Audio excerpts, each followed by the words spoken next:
I'm Jasmine Foley, I'm Mrs. Galaxy Island, and this is my interview with the Pageant project.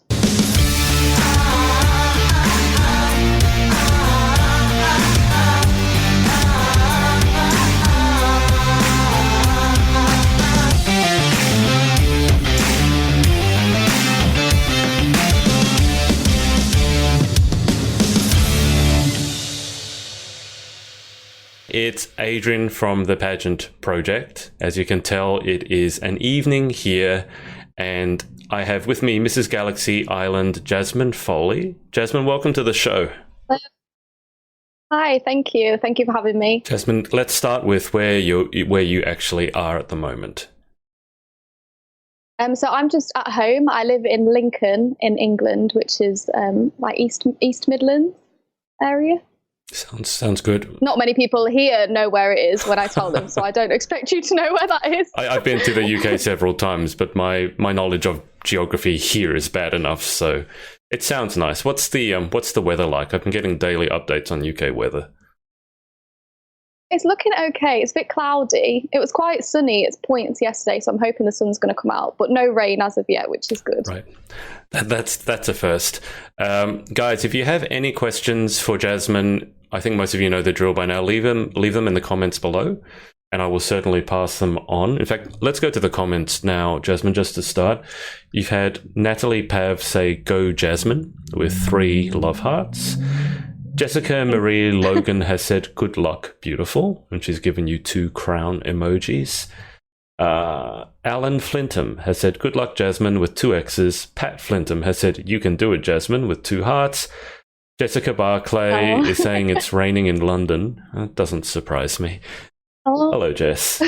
Leah Wright. I'm lucky there. Yeah, you really are. Leah Wright has said, "Hey, gorgeous Jasmine, from Junior Miss Galaxy Island, Emily. Love you. Can't wait to see you tomorrow." I can't wait to see you as well. Jade Kirsty has said, "Yes, Jasmine," with way too many S's, but that's a pageant girl thing. Why don't we start with... That's my sister. Oh, okay. She's not a pageant girl, but she's just very enthusiastic. Yes. Why don't we start? We've got a question here from Hannah Golding. She's asked, "What's your pageant highlight?" Ooh, I think this is a really random thing, actually, but it's one of the days where I've had the best day ever. And my face has never ached so much from smiling after this day. And it was when I went to volunteer at Age UK. So I go to them regularly and do a lot of events. I used to work at Keele University, and I worked in the marketing department in the School of Nursing. So I listened to a lot of talks about how elderly people are obviously very lonely, and how it's important that we treat them as people and find out about their stories and things. So it's something that really became a passion for me. So I volunteer regularly with Age UK, and I went to their, it was a tea dance, an afternoon tea dance. Oh. And there was a gentleman there. And his wife actually, unfortunately, is not very mobile anymore. And they used to dance together. They were always dance partners, and she was unable to join in the dancing. So I got the honour of getting to dance with her husband, and I could just see that it had made his day, and everybody there was just, so happy. And I was smiling from ear to ear, like my face literally ached when I got home. And it's those little things that make it so worthwhile to me, because you can really make a difference to people. And who knew that at Age UK they would have the best dance parties, but they certainly do. That's a lovely story. I love seeing old couples, just when they've been together that long. I think it's amazing to have so much shared history. Okay, we've got lots of questions coming in. So Jessica Barclay has also asked, "What's been your biggest learning curve in Galaxy?" I think I'd spent quite a few years before I started competing in Galaxy. Galaxy was my first pageant. I entered it October last year, and it was Galaxy UK was the first pageant that I did. And then I went on to do Galaxy Island afterwards. And I'd been working on my confidence up until the point that I entered Galaxy, because I actually suffered with fairly bad anxiety a few years ago.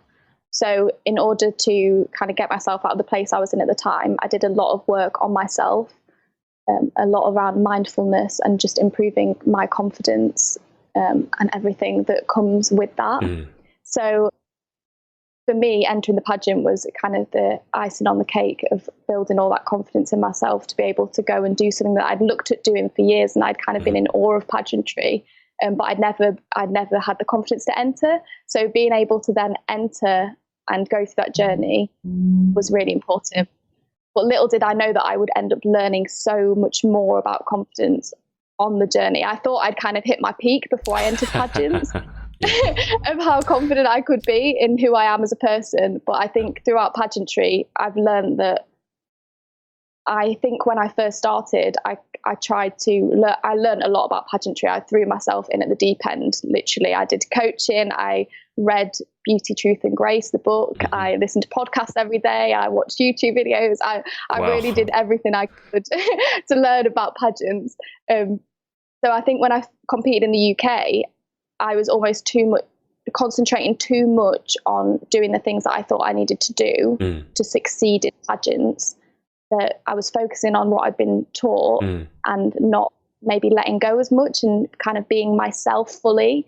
I was still extremely lucky and came second runner-up at Galaxy UK. But I think by the time it got to Ireland, the training that I'd had was ingrained more in me, and it meant that I could just go in and be myself. And obviously I was fortunate enough to win. So I think it's just shown me that being yourself completely is definitely the best way to go. That sort of the learning that you were talking about, or the YouTube craziness, reading the books and the coaching, what sort of time frame was that during? So I applied for Galaxy UK in, I think it was around October. So I probably got my title around November time, end of last year. And the competition was in March. So short time frame. Yeah. I got that feeling. I think, my whole life kind of revolved around it, but I'm the kind of person that when I get my mind set on something and I want to do well in something, I will do everything that I can to be able to do well. Yeah, I got that feeling too, and we'll definitely circle back to that. Let's see if we can get a few of these questions out as well. So Elizabeth Marnock, who is Miss Teen Galaxy, who I also, for Canada, who I also interviewed, she's asked, what has been your favourite appearance so far? So obviously I spoke about the one at Age UK. That was definitely one of my favourite appearances. And I don't know if this fully counts, but the fact that I've been able to build my own website, the Galaxy Girls Guide, has been the one thing that I've done as a queen that's, to me, has been something that's meant a lot to me. And I also write for the Irish Youth Information website, Spun Out, and I've been able to write on there about my anxiety, like the story of my anxiety and how I felt when I was at my worst during that time. And it was quite difficult for me to write that and to share that, because I think it does make you quite vulnerable to share how you feel. But I felt like that was important, and being able to share my story in hope that it will help other people is important to me. So I think anything that I've been able to do around sharing my story and getting people to talk about the fact that they've not always been confident and there's things they've had to go through in life to get there, to show other girls that even the girl that they maybe admire on social media, who looks like they've got it all together and they've always been really confident, but being able to see that that's not always been the case and that everybody's gone through those moments in their lives where they doubt themselves. I think that's been the biggest thing that I've been able to do. Your story, what you just said, is if you get a chance when you're over in Orlando to speak to Miss Australia, Alicia Van Schoonhoven, your story is scarily similar to hers. So the book that I mentioned to you before we went live, it was based on mental health, and I interviewed 10 women who had been through things such as what you just described, also domestic violence situations, suicide attempts, and I actually interviewed them on camera and then released them as videos. And that was extremely confronting for them. It was also confronting for me, hearing the stories that they've been through. And I will circle, guys, back to to your questions, but I think this is a good time to ask, give us your background story, because I get the sense that there's a lot of information, probably a lot of obstacles you've had to overcome. I mean, you're in the Misses section, you've touched on mental health, you also told me you're a journalist, and obviously you started that website, which you said you're hugely proud of. So give us some context as to, apart from the crown, who are you behind all of that? Because I get the feeling there's a lot going on there. So I guess one of the big things that was a part of my life when I was younger was that I went to theatre school. So I grew up performing. So I was in a lot of shows, a lot of professional shows and pantomimes like the Annie UK tour as an orphan. So I did a lot of things like that. And that really grew my confidence. But throughout that time, I had confidence in playing a character. Yeah. I think as much as it grows your confidence, I was confident in going on and playing a character. And especially through school, I had some struggles with sometimes people didn't like me that much at school, or I faced some difficult times at school. And I feel like personally, I felt like I needed to change myself a little bit to be able to fit in with the other people at school.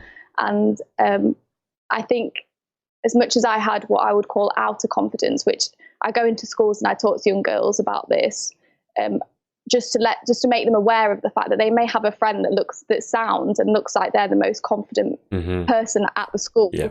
Because I was very outwardly confident. People would have thought I was confident at the time, but inside, I wasn't really confident in who I was, and I felt like I wouldn't be accepted for being who I was as a person. So from then on, my journey's been, I went to university after I finished school, and I studied advertising and marketing in the business school at the University of Lincoln. And towards the end of my degree, I really started to struggle then with my anxiety. I think it was in my final year. So I think maybe it was the pressures around that time of my life as well that helped, that built up. But when I went to speak to somebody about my anxiety, I went to seek help once I got to quite a bad point, because I didn't really realize it was happening to me. I think it had been happening for a long time, just creeping in. And it's not something I noticed until one day I actually went to the cinema with my husband, and we were just sat ready to watch the film. And I got this overwhelming feeling that something bad was going to happen. Wow. And I just said, I need to leave. And I'd been to the cinema so many times. It sounds like such a simple thing to do, but I needed to get out. I felt really trapped in that situation.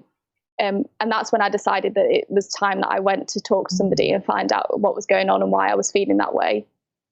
And I found out from speaking to somebody that basically I was putting too much pressure on myself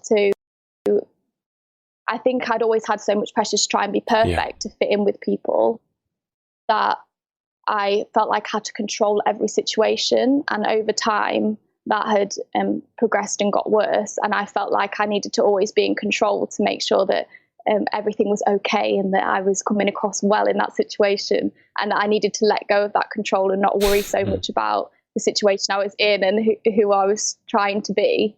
And that's where it all turned around for me. And I'm glad now that I got to that place, because after that I went on to study my master's in journalism. I moved to a different place, which was a great added thing for me to do, because me and my husband moved, and it was a kind of a fresh start for me to think, I'm going to go and I'm going to be 100% myself, and I'm not going to try and be anything else. And from that point, the reception that I got from just being myself and everything that I've done from then on, and just spending a lot of time just reading, learning about how to take care of your mental health, mindful, those kind of things, has really just kept growing and growing and made me who I am now. So it really sounds like the crown that you're wearing and the sash that you're wearing is just kind of the icing on the cake. Sounds like you've been through a big journey of self-discovery.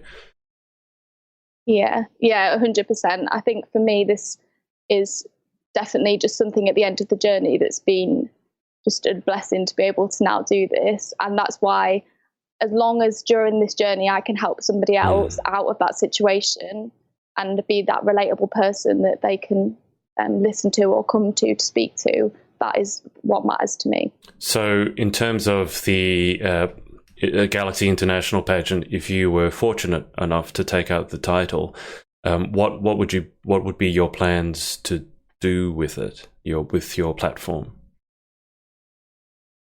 So I've got quite a lot of plans that I've been doing in the background of things that I would like to do once the international pageant's over, regardless of the outcome. Sure. But obviously, if I was lucky enough to win that title, it would just give me that extra boost in being able to reach more people and get my my name out there more and be able to help more people. So I think just further increasing what I'm doing on the Galaxy Girls Guide, because obviously that can reach a global audience already because it's out there on the internet. And that's what's so, I mean, there's really good things and really bad things about the internet, because I think there's been obviously a lot of there's been a lot of studies about how badly it can affect people's mental health, seeing other people on the internet, which is why I think it's so crucial that there's something on the internet that's positive that people can see to counterbalance that negativity that is on there. So obviously I've been interviewing queens from around the world, so I'm already getting a reach out there around the world and being able to just increase that more. And there's other extra things that I'd like to do that are a secret, but hopefully, just being able to reach more people, that would be what I'd want to do. Just before I circle back to the viewer question, so guys, if you have a question and I haven't gotten to it, I will get to it, or if you have any new ones, put them below. Is it the website? Is it called the Galaxy Girls Guide? Yeah. Tell us more about that. I haven't had a chance to look at it yet because, as I told you before this interview, it's been absolutely manic for me. But tell us more about why you started that, what's been involved, and some of the things that you've learned from it. Because as you would know, as I've learned interviewing people, it's fascinating. So what are some of the things that you've learned through the journey? So the initial idea started, as soon as I started my journey with Galaxy, I knew that I wanted to impact young people and help them to improve their mental health now and make sure they're focused on their mental well-being before it gets to the point where they're struggling with it. So I wanted to go into schools. So straight away I started planning a workshop. So a lot of research went into it. I put together a full workshop about how to have good confidence and self-esteem, basically. So I put that all together and I called that the Galaxy Girls Guide to Confidence. So I went into schools and I found that me going in as a queen, or at the time even just a pageant contestant going into the pageant, the girls really looked up to me, and it was important to me to show them that I had got to this place through a journey, and that it's okay if they've got to go through a journey to get to that place where they're confident further down the line. And that's what made me start thinking of queen confidence stories.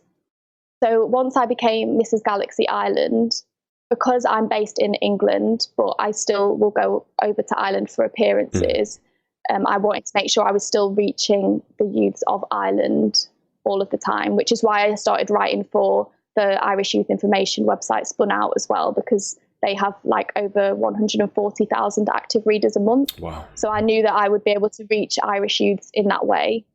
And following on from that, I knew I wanted to grow the Galaxy Girls Guide, and the best way to do that, to reach as many people as possible, would be to take it digital. So my background's in digital marketing as well. So obviously that that gave me some of the ideas towards what I wanted to do. But I built the website.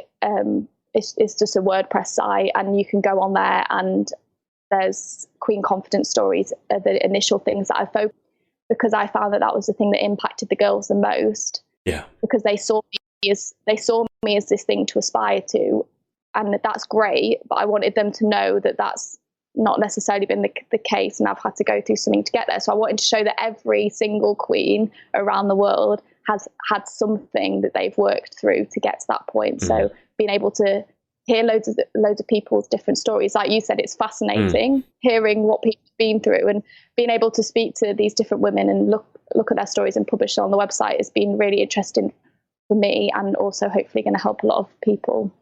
I think, building off what you said, I don't think I've interviewed any of the Galaxy girls, and any of their paths have actually been straightforward. If anything, it's the opposite. And I've always thought that the more interesting the person, the more things they've had to endure, basically. And I imagine you would have found something similar in your journeys as well. Yeah, definitely. Let's go back to the questions. So this was a while ago. So Jade Kirsty asked, what's your favorite volunteering experience so far? So we talked about the dancing. Would that be your favorite volunteering experience as well? There's been so many that it's really difficult to say. But yeah, I think that was just something that I knew meant a lot to that person. So I think that's why that had such a big impact on me. Yeah. And I felt, I was just so happy after that experience, and just doing little things like that and knowing that I've helped people just makes you feel great. And I've done a lot more with Age UK as well. So being able to go to, they did a Royal Ascot summer party. So I just go and I can just sit and chat to all of the people, and they all have such interesting life stories because they've lived like such long and like fulfilling lives. So to listen to the things that they've gone through in their lives is always really interesting to me. So that's probably one of the highlights. Spoken like a true journalist, getting everyone's lives. That's a journalist through and through. Natalie Pav has asked, why did you enter Galaxy? So I touched on this a little bit before, but I entered Galaxy because I had been on this journey and I'd grown my confidence so much. It was kind of that extra challenge for myself to go and put myself even more out of my comfort zone and do something that I'd said I'd looked at in awe of since I was a teenager. I'd looked at pageantry since I was in my teenage years and always thought, wow, wouldn't that be an amazing thing to do? The girls do such amazing things. And I thought that I wouldn't be good enough, I guess, at that point in my life to be able to do it. That's where I obviously struggled with how I felt about myself and my self-esteem, which is why I think the Queen Confidence Stories is great, because the girls will see that who are maybe aspiring to that further down the line.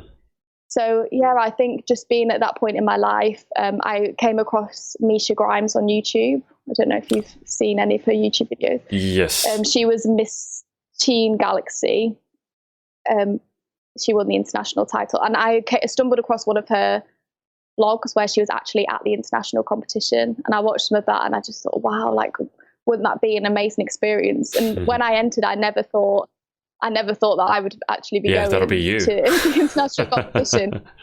So I mean, wow, like I can't wait to get there and see what it's like. But all the queens that I've seen, from the current queens and previous queens, they've all gone on to do amazing things, or they've done amazing things with their title. And I just think they're really inspirational, and to be able to be classed in a group with those people is a great thing to be able to do. So, I mean, you're obviously excited about going over to the United States. So which part of your journey are you most excited about? I think I love all stages of the competition. It's really hard for me to choose between the on-stage rounds and the interviews because I have a theatre background, so I love being on stage. Of course. And I also have the journalist background, so I love talking to people. So it's really quite difficult to choose between them. But the thing that I feel really excited about is probably opening number. It might be a secret, so I can't tell you what the song is, but there's a really good song. Okay. Like opening number. Yeah, probably don't tell me. Yeah, there's a really good song, and I love to dance, something I've always been really passionate about. So being able to get out there and dance to a great song will be great. For some reason, I'm thinking back to Maria Torres's interview, and I think after we hung up, she told me something about the song. If it's a story that I'm thinking about, then yes, I'm not at all surprised that song's going to be pretty enjoyable. Heather Louise Hardy has said your sponsor. I'm not sure. Do you know what that's about? Oh, so Heather is my sponsor. Oh, okay. So that makes sense. I've been really fortunate in the fact that as soon as I entered Galaxy, I was able to find a sponsor who has supported me through my whole journey. So Heather is the owner of Glitz and Glamour Boutique in Sleaford. And she has been the biggest support. I didn't know her before I started my journey. Just somebody that I knew put me in contact with her, and she was keen to be able to sponsor me, and she believed in me from the beginning, even when maybe at the beginning I was doubting myself before I had done all of my coaching and stuff and was ready to go. She was always championing me and pushing me forward, and she gives me beautiful dresses to wear for appearances and things as well. So she's really made the whole journey something special, and I always get treated like a true queen when I go to a shop. So yeah, that's lovely. And she's actually looking for another girl to sponsor now. she's enjoyed it so much that she's looking for another girl. So if anybody is looking for a sponsor, then definitely get in touch with Heather. I'm sure someone will be keen. I mean, you mentioned beautiful dresses and getting treated like a queen, so I imagine most girls would jump at the opportunity for that. I think you mentioned this. We just talked about this before, but Leo Wright has asked, what are you looking forward to most in America from Emily? So you said it's going to be pretty hard for you to choose, given your theatre background on stage and then the interview with your journalism background off stage.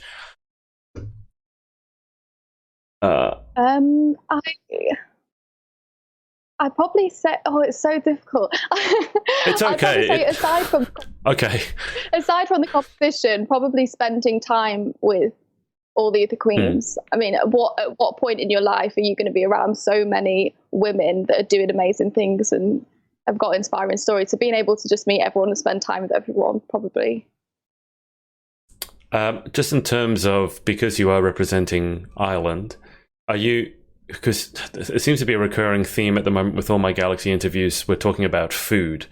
So is there any Irish food that you can take over? We've had everything from Vegemite to Marmite to Biscoff to Poutine. So is there anything, and then rice and beans, is there any Irish cuisine that you're taking over?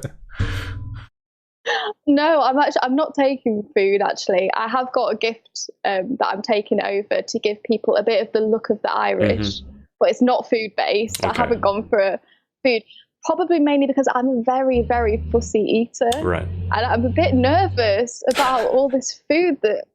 Well, don't eat it then. Don't eat it.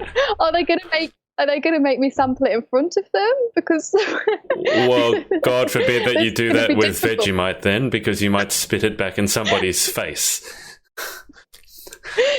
So I mean, I love the fact that they're all bringing gifts. I'm very grateful. I'm sure it'll be great. But yeah, I'm very fussy, so we'll see how that goes. I have one of my good friends here. She's actually has an Irish background, and there's a large Irish community here in Australia, in Sydney, and they bring over all these things that are Irish themed, and their biggest thing is these potato crisps that they're very, very proud of. And apparently it comes from apparently there's a theme park in Ireland that is based on these crisps.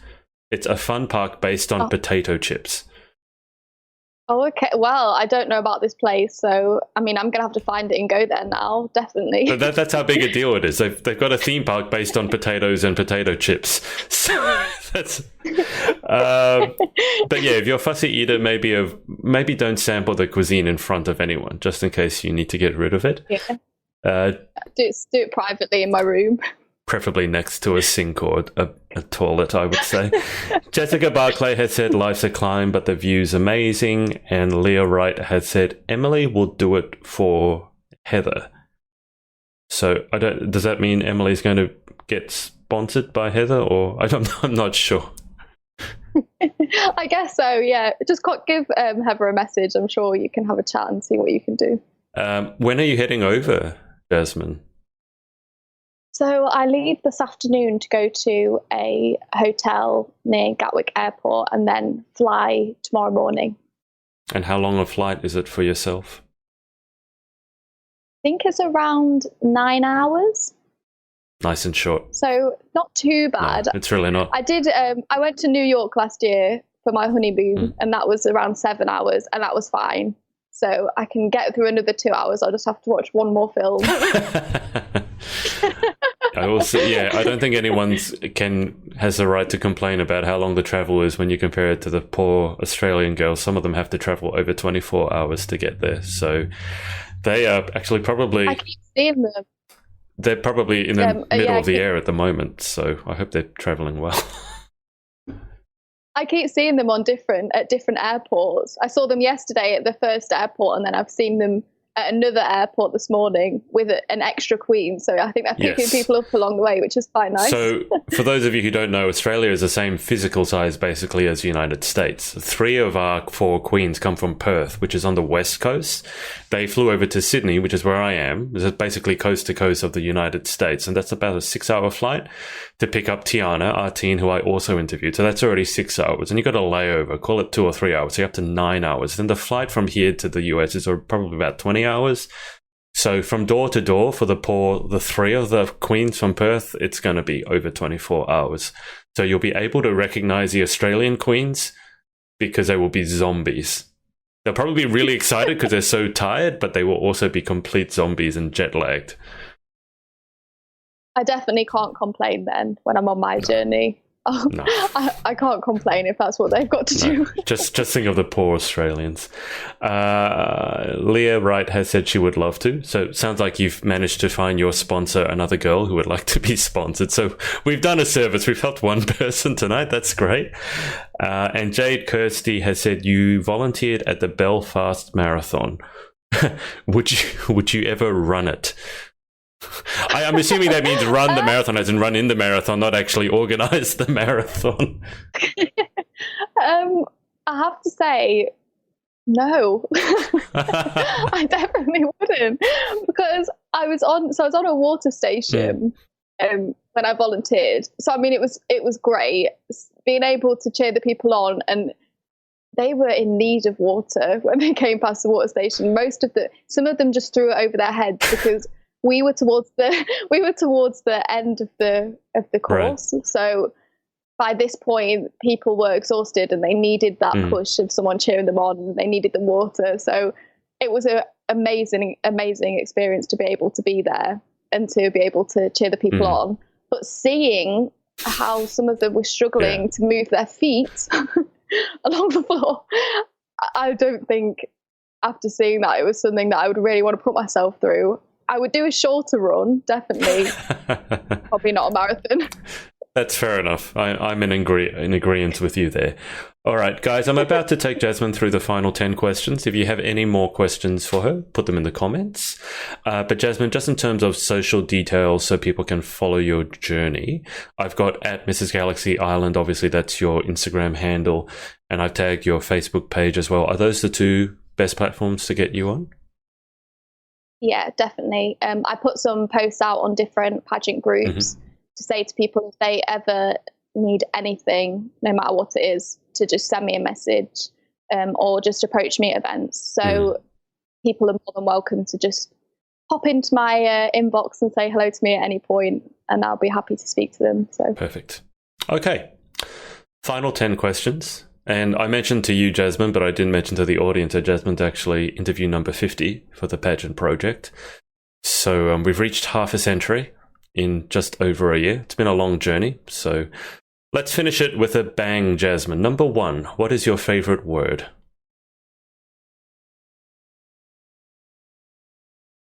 Maybe family. I think family, we're very, very fortunate if we have a family around us that is supportive and shows you unconditional love, which helps you through everything throughout your life. I'm very lucky in the fact that I have a very supportive family, and they're also the people that will call you out and tell you if you're not doing something quite right or if there's areas that you need to improve, so they help you to become your best self. So yeah, I would say family. What is your least favorite word? Ooh. Probably fear, coming from what I've experienced in my past with suffering with anxiety. I've had the experience of fearing things that I definitely should not be fearful of. And I think fear stops people a lot in life from doing the things that they want to do. And yeah, the only thing we should be fearful of is fear itself. So yeah, I don't like the word fear. In life, what turns you on? What gets you excited? Absolutely, I'd have to say going to the theatre. Obviously, I was a theatre school child. I loved performing on stage when I was younger, and I found it a form of escapism when I was younger. I kind of lost, it was a time where I could shut off my thoughts and just be on stage and enjoy every moment. And that's what I get now as an audience member watching live theatre. So yeah, being able to go to theatre and have that form of escapism. What turns you off? Ooh. Probably anger, and when people are angry, or aggression would be the main things. I feel like there should be no place for anger and aggression. Of course, in life, things aren't going to go right sometimes. Maybe people will make you unhappy, but holding on to any anger towards somebody only hurts you and not necessarily the person that's done that thing to you. So being able to learn to let go of that and free yourself from anger and aggression, I think, is a really important thing. So that's probably my main one. Question 5. What sound or noise do you love? Probably the sound of a full room of people that are happy and enjoying themselves. That sound at Christmas when you come downstairs and your family are all in a room and you can hear there's a buzz about the place and everybody's just spending time with each other and they're happy, and that kind of feeling and atmosphere and the sound of that is probably my favourite sound. And what sound or noise do you hate?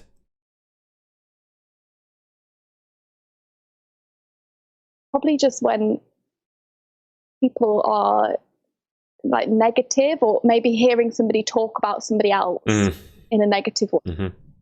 Because I definitely think that everybody in life, as long as they're not doing something that's going to hurt somebody or something that's illegal or something they really should not be doing, then I think that everyone should be free to do whatever they want to do with their lives, and that they should be free of judgment from anybody else. So I think, anybody that has something negative to say about something somebody else is doing. Question 7. If you could pick any one superpower, what would you pick and why?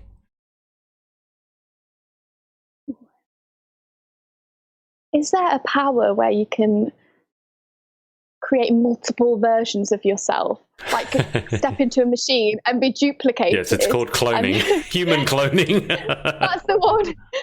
I would love to be able to clone myself, or even just, on Harry Potter. Have you seen Harry Potter? Yes. Where Hermione, there's a period in Harry Potter where Hermione's going to 2 classes at once. And so I think just to be able to spread my message further, as long as it didn't dilute me as a person by splitting myself into multiple people. You want 10 people, but each one will be 1/10 the person that you are. Yeah, as long I don't want that to happen, because nobody's going to benefit from having a 10th of a person. No, in front of them. probably as long as I was a full person, I'd like to be able to go to lots of different places and kind of spread my message and do good things in as many places as possible. Okay. That makes sense. That's a first for that one. Someone asked me the other day, does it have to be real, the superpower? And it's like, it's a superpower. It's none of them are real. But moving on. Question 8. What job or occupation other than your own would you most like to attempt?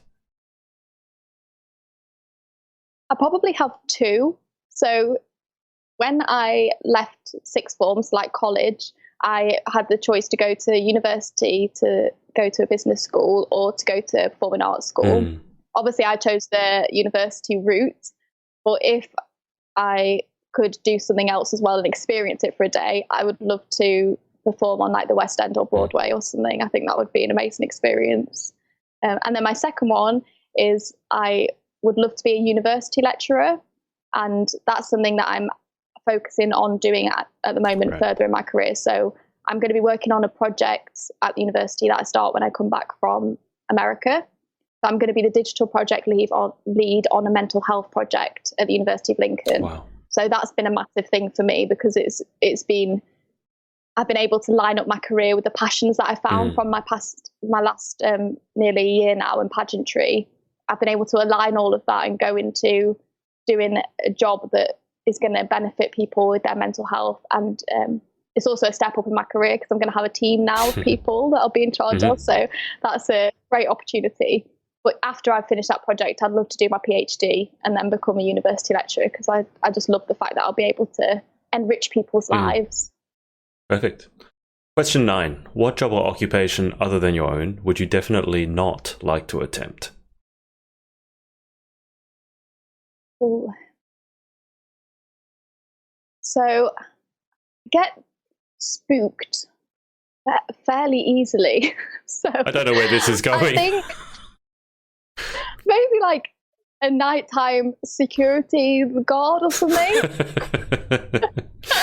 Because when you watch films, the nighttime security guards always work at the really creepy, abandoned buildings, and then they go and investigate towards the noise, which I guess it's their job to investigate the noise.